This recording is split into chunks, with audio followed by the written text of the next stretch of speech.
Open up to Acts chapter 7. Acts chapter 7. We're studying name changes. This will be our last one tonight. Of people who have had their name changed of significant meaning or some significance to it. Abram became Abraham. Jacob became Israel. Gideon. Jerubbaal. Naomi changed to Mara, then back to Naomi. Daniel took the name Belteshazzar, and we also mentioned his three friends, Hananiah, Mishael, and Azariah, went to Shadrach, Meshach, and Abednego. Hadassah became Esther. And then last week we looked at Simon, whose name was changed to Cephas, or Peter.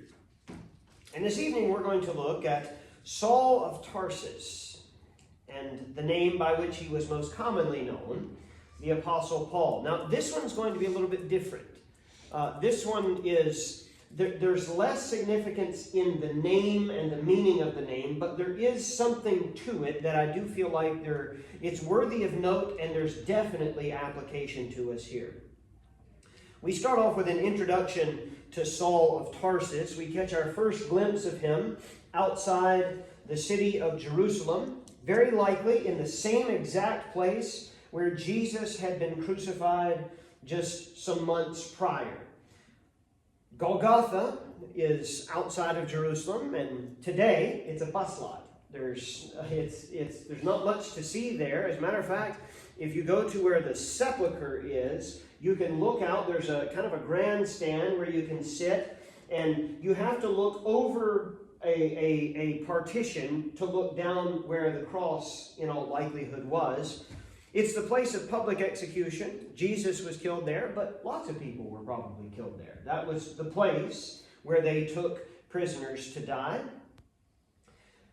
On this particular occasion, the man who is on his way there at the hands of a Jewish mob is Stephen, who is one of the followers of Jesus of Nazareth.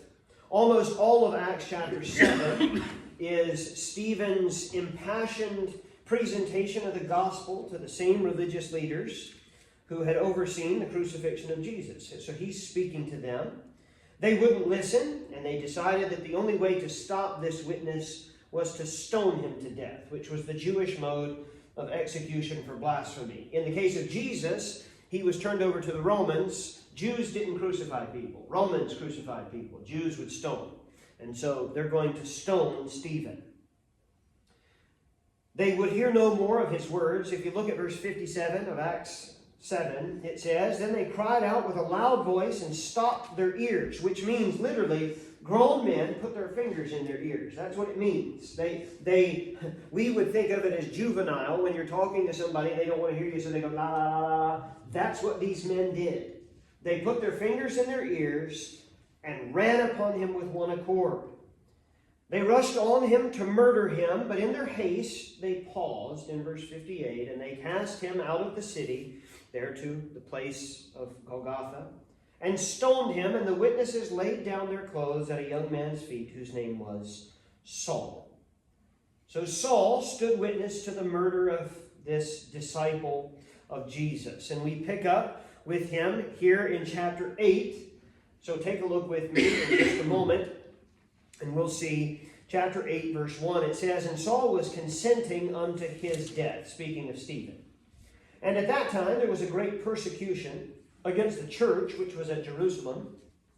And they were all scattered abroad throughout the regions of Judea and Samaria, except the apostles," which, by the way, just to note as we go past it, that's exactly what Jesus told them to do, right? He said, "You will be witnesses to me in Judea and Samaria and unto the uttermost parts of the earth." So that's what's happening here. God is using even this to work out his will. Verse 2, "And devout men carried Stephen to his burial and made a great lamentation over him." Verse 3, "As for Saul, he made havoc of the church, entering into every house and hailing men and women, committing them to prison." I'm not telling you anything that you don't know. We've gone through Acts even in church settings. So Saul was a zealot, Saul of Tarsus. He was a passionate, radical, Jewish fundamentalist in the negative sense of the term. He was a fanatic about the Jewish religion. He viewed the rise of the followers of this Jesus of Nazareth as the greatest possible threat to the truth that the Jews had held for millennia. They had had it since the time of Abraham, Isaac, and Jacob, and here come these followers of this Jesus claiming that the Messiah has come, and they're going to destroy everything. And so Saul of Tarsus set out to destroy the followers of Jesus. They're not going to be quiet. They're not going to just fade away, even though, from Paul's perspective, their leader was dead. The only thing to be done is to snuff them out, literally, physically, and violently. And so he went about to do that. He was hauling men and women out of their homes, taking them to jail.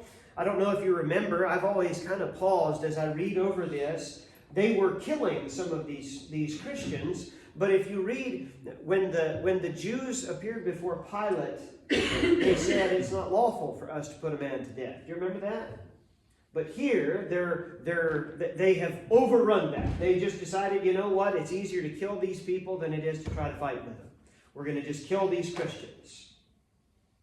Saul is getting ready to take his persecution on the road. He goes to the Sanhedrin, and they give him letters of introduction to the leaders, the Jewish leaders in Damascus, Syria, which would be straight north up into Syria. He's going to go up there. He's going to take his persecution on the road. He's in Acts chapter 9. He's on his way to persecute and harass the followers of Jesus in Damascus when a bright light shines down on him from heaven.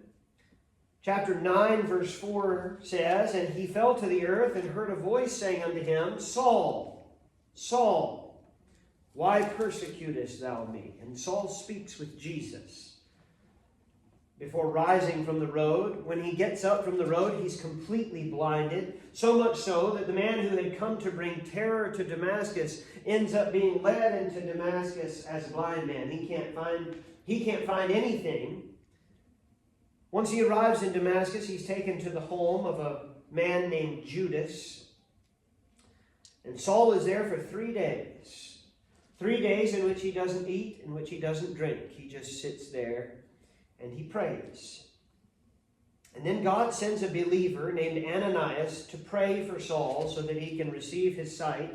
Ananias is kind of hesitant. He says, "Lord, I've heard a lot about this Saul of Tarsus. Don't you think it'd be a good idea if we left him blind, Lord? he's a pain. He's been terrible. Lord, it'd be better if we just left him as he is." But God said, "No, I have something for him to do." Look at verse 15 of chapter 9. We get our first hint of something here. "But the Lord said unto him, Go thy way." He's talking to Ananias. "For he is a chosen vessel unto me to bear my name before the Gentiles and kings and the children of Israel. For I will show him how great things he must suffer for my name's sake." So Ananias, he goes to the home of Judas, where he sees this man who they all feared, and he's sitting there. He would be in a diminished physical state for lots of reasons. Number one, he was blind. He couldn't see anything. Number two, he hasn't eaten or drunk anything in 3 days. He's a weak man when Ananias comes in. Look at what he says in verse 17. He says, "And Ananias went his way and entered into the house, and putting his hands on him said, Brother Saul, the Lord, even Jesus that appeared unto thee in the way as thou camest, hath sent me, that thou mightest receive thy sight and be filled with the Holy Ghost. And immediately there fell from his eyes as it had been scales, and he received his sight forthwith, and arose and was baptized. And when he had received meat, he was strengthened.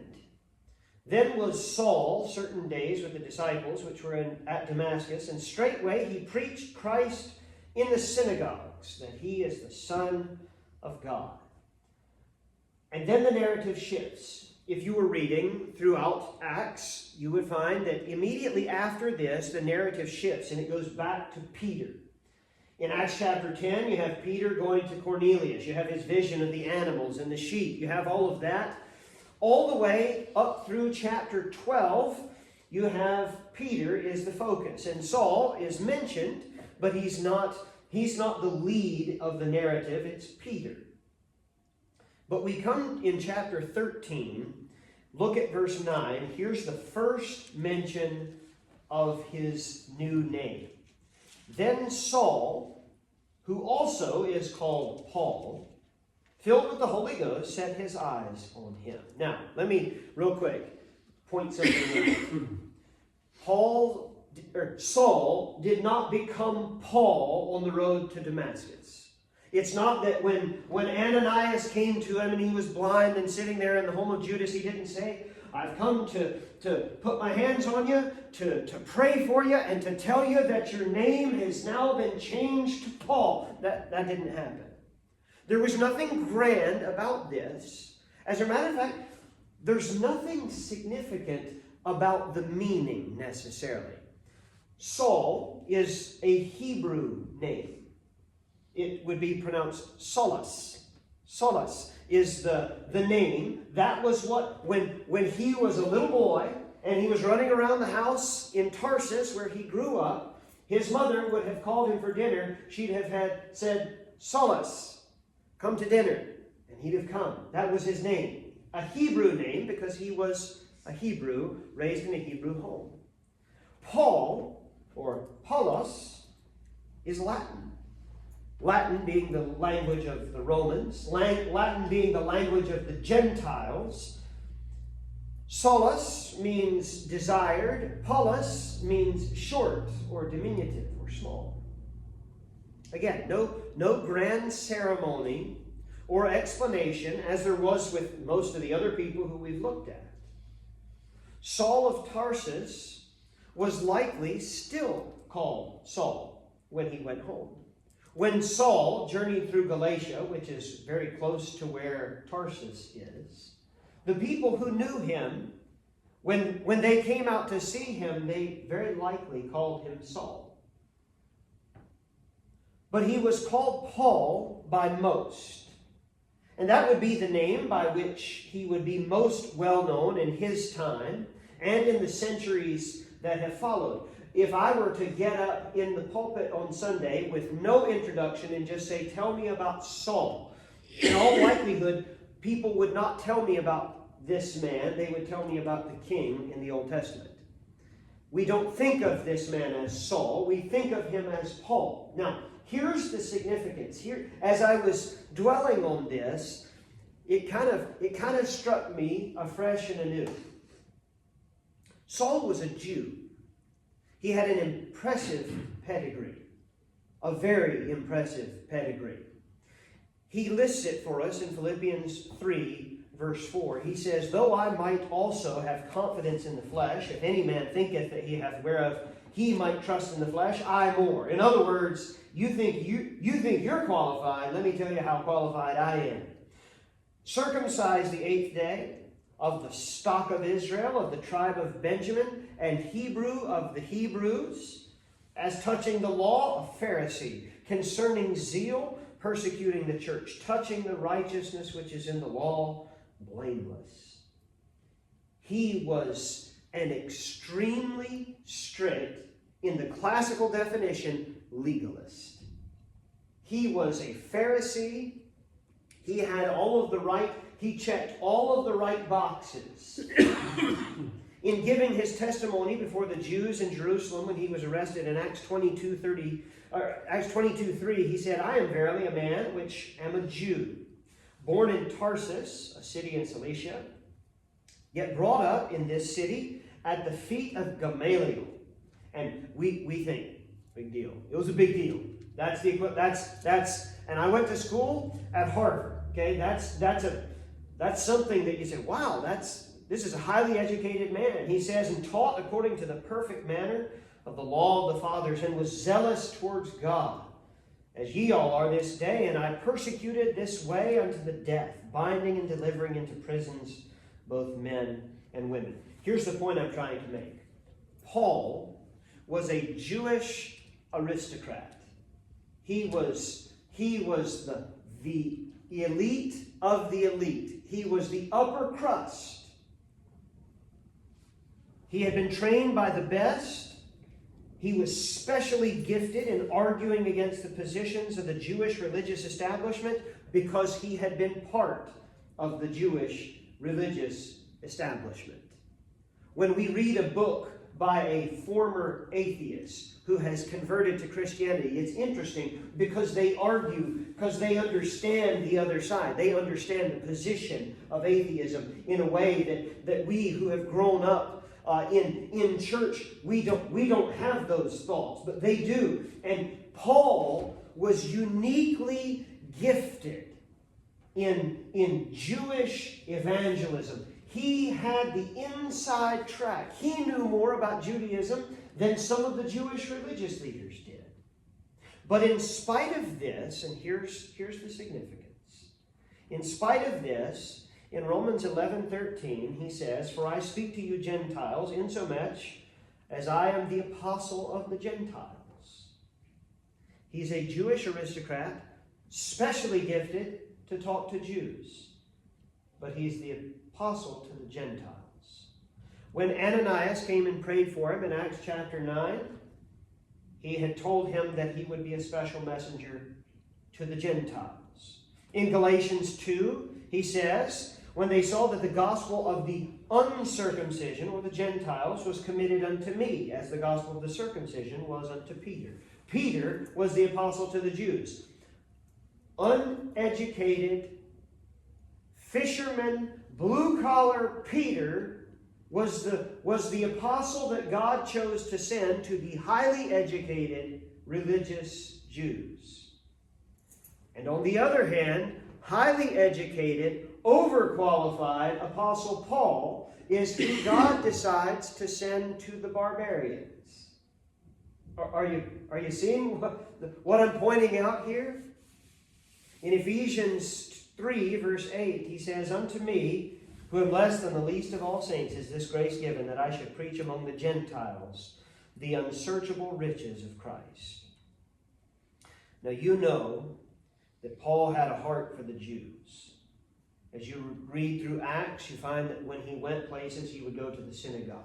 In Romans 9, verse 3, he says, "For I could wish that myself were accursed from Christ, for my brethren, my kinsmen according to the flesh, who were Israelites." He said, look, if it would work, and obviously it wouldn't, if it would work, I'd go to hell to save my brethren, to save the Israelites.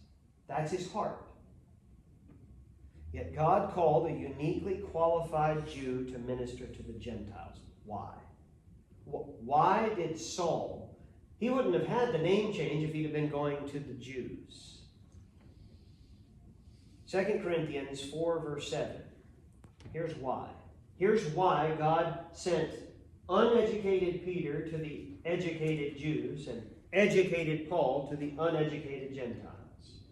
2 Corinthians 4:7 says, "But we have this treasure in earthen vessels, that the excellency of the power may be of God and not of us." In Philippians, Paul concluded giving his pedigree. I read it to you. That's where he says, "I'm a Hebrew of the Hebrews, a Pharisee," all of these things. He concludes that list about everything that he had to boast about from a human point of view. But then he says in Philippians 3:7, "But what things were gained to me, those I counted lost for Christ. Yea, doubtless, and I count all things but loss for the excellency of the knowledge of Christ Jesus my Lord, for whom I have suffered the loss of all things, and do count them but dung, that I may win Christ." Here's the point of all of this. Paul was not defined by his Jewish heritage or his personal desires, even in the name that people called him. When they called him the Latin, when they called him Paul rather than the Hebrew Saul, it was a daily reminder to him of what he said in 1 Corinthians 15:31. He said, "I die daily." And I have no doubt that occasionally when a Gentile would come up and say, "You're Paul, right?" it was a reminder to a man who had grown up in the Jewish elite, in the Jewish power circles, as he said, "Yes, I'm Paul." Not Saul of Tarsus, but the Latin, not the Hebrew. The story of Paul is not the story of a big man who accomplished big things for God through his superior education and pedigree. The life of Paul is of a man who learned the hard way at times the truth of 2 Corinthians 12:9 when he asked God to remove his thorn in the flesh, which was a physical ailment. And Jesus said to him, "My grace is sufficient for thee, for my strength is made perfect in weakness. Most gladly, therefore, will I rather glory in my infirmities, that the power of Christ may rest upon me." This is kind of the story of all of the apostles. If you were looking to turn the world upside down, you would look for more qualified men than Jesus did. If you were looking for a man to forward the cause of the church, you wouldn't look for the guy who was killing them. Highly educated, well-bred Saul of Tarsus was sent by God not primarily to the Jewish intellectuals. Rather, he was sent to the Gentiles. When Paul went to Athens, if he'd have said, "You know what? I was brought up at the feet of Gamaliel." Do you know what the people of Athens would have said? Who? Don't know Gamaliel. Don't care. They couldn't care less that he was raised at the feet of Gamaliel. Isaiah 55 verse 8 says, "For my thoughts are not your thoughts, neither are your ways my ways, saith the Lord. For as the heavens are higher than the earth, so are my ways higher than your ways, and my thoughts than your thoughts." If that day, if you could have gone to Damascus, and you could have talked with Saul of Tarsus the day that he received his sight back, and you'd have said, "Saul, you're going to preach the gospel. God's going to send you to preach the gospel. Who are you going to go talk to? Who are you going to go preach to?" You know what I think he probably would have said? The Jews. I'm going to go to the Jews. Why? Because I'm very in with the Jews. I've got all kinds of connections. I know how they think. But God sent him to the Gentiles. God used Paul to preach to the Gentiles, and some Jews along the way, for sure, through his strength and by his power. And God is often going to call us to do things that are outside of our comfort zone, or to do a job that we're not sure we're qualified for. We're not sure that we're equipped for. Lord, I can't speak. I can't do this. I don't think I can accomplish this, Lord. But the sooner that we're ready to die to our own ideas, to our self-security, the sooner we'll see God use us to accomplish great things. Going to the Gentiles was outside of the comfort zone of Saul of Tarsus. But Paul, the Latin form, was the apostle to the Gentiles. What is it this evening? And it's different for all of us, no doubt. What is it that is outside of your comfort zone that God is impressing upon your heart to do, that you're holding back on? You say, I can't do such and such. If you'd have asked Saul, "Do you think you can go and preach the gospel to the Gentiles?" Saul wouldn't even touch a Gentile. He wouldn't talk to Gentiles. He didn't walk through the Gentile part of town. Yet he lived his life among them by the power of God, because his strength is made perfect in weakness.